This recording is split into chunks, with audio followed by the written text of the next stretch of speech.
भारतवर्ष की अद्भुत काया सुंदर और सलोना था। भारतवर्ष की अद्भुत काया सुंदर और सलोना था।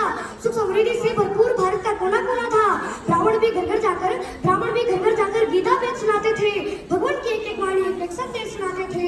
शिक्षा पद्धति को जंगल में विस्तार किया करते थे। वो ज्ञान का प्रकाश और जीवन में उद्धार किया करते थे। वो जीवन में उद्धार किया करते थे। वो बने को भी उजाला कहकर चिल्लाया करते थे।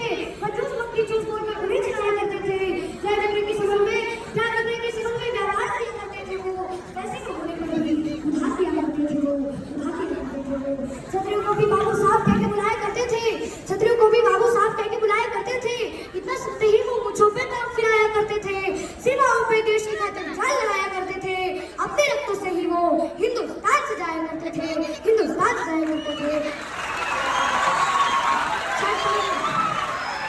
छठ पर्व में डोम के बिने सूप से सूर्य को अर्पण करते थे। उनकी दी गई अग्नि से ही पितरों को तर्पण करते थे। चमार की शहनाई के बिना शादी शुद्ध न होता था। ठाकुर ठाकुराइन के बिना नाई कुमकुम हल्दी चंदन होता था। काम हमारे अलग अलग थे, विचार हमारा एक था जी। सबको सम्मानित करने का संस्कार हमारा नेक था जी। अपनी एकता के बल पर दुनिया में परचम लहराते थे। इसी पद्धति के कारण हम विश्व गुरु कहलाते थे। फिर जात पात का जहर ये हमें किसने बोल दिया? अपनी तराजू से ही सबने हमको तौल दिया। बुद्ध सिख जैन बोलकर हमको किसने बांटा है? यह हमारी संस्कृति पे जोरदार का चाटा है। छुआछूत भेदभाव का ये जितना भी किस्सा है, ये सब षड्यंत्र का हिस्सा है। फूट डालो राज करो, ये सब दुश्मनों की रणनीति थी। मुगलों और कम्युनिस्टों ने कुछ गहरी साजिश रची थी। इन्हीं साजिशों के तहत ये सब जात पात दिया।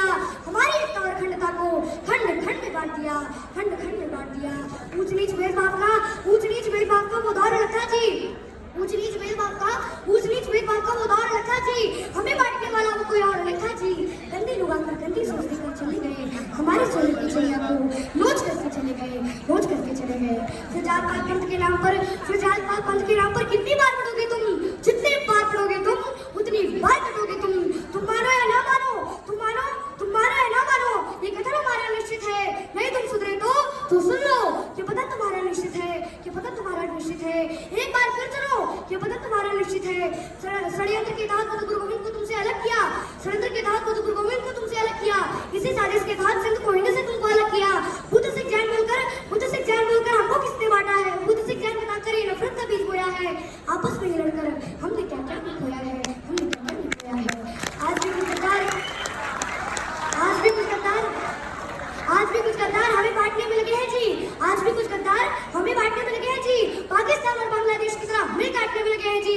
दलितों का मुखौटा पहनकर कहीं तो कायर छुपा है जी। भीम आर्मी के आड़ में कहीं तो बाबर छुपा है जी। लाख जुर्म सह पुरुषों ने पर सनातन धर्म नहीं छोड़ा।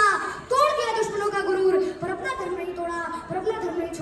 तुम्हें फंसाने के लिए दुश्मनों ने फिर से जाल बिछाया है। जय भीम का नारा देकर फिर तुमको भरमाया है। चूल्हा भोंकने के लिए अफजल खान ने शिवाजी को गले लगाया है। पहचान मीडिया गई है, बस अपना कुछ लगाया है।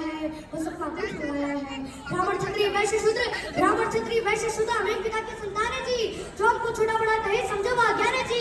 वाल्मीकि वेदव्यास ने महाभारत रामायण लिखा है। रविदास कालिदास के चरणों को हमने ही तो पूजा है। जो देश की दिशा और दशा बदल दे वो आप में समर्थ है जी। हे शूद्र के शिरोमणि, आप हमारे आदर्श हैं जी। बेशक कुछ मुद्दों पर हमसे भूल हुई होगी, जाने अनजाने में कुछ बातें फिजूल हुई होगी। रूठने और बनाने का अधिकार अपनों का ही होता है। अगर प्यार अपनों से है तो तकरार भी अपनों से ही होता है। अगर कोई गलती हो गई हो तो माफ नहीं करोगे क्या? अगर हमने पाप किया है तो तुम भी माफ करोगे क्या?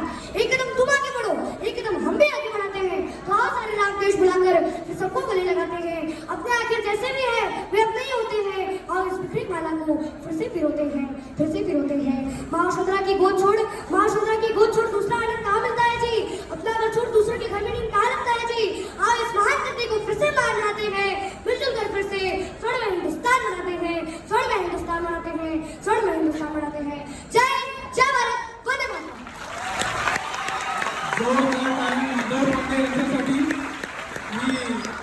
आमदार प्रताप सरनाईक यांना विनंती करतो की त्यांनी व्यासपीठावर येऊन भूपेश दवे सरांच्या हस्ते आपण त्यांना ट्रॉफी देऊया आणि त्यांचं अभिनंदन करूया. पांडे जी, आपको ये तैयारी करने में कितना समय लगा?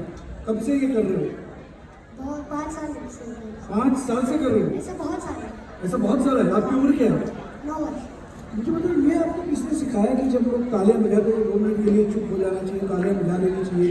ये तो एक अच्छे कलाकार की निशानी. आपको किसने सिखाया है? सब माता जी ने सिखाया. माता जी ने सिखाया. आपकी माता जी भी बहुत अच्छी वक्ता होगी फिर. हाँ? क्या करती है? मतलब ऐसे ही हम सब ऐसे हाउस वाइफ, होम मेकर.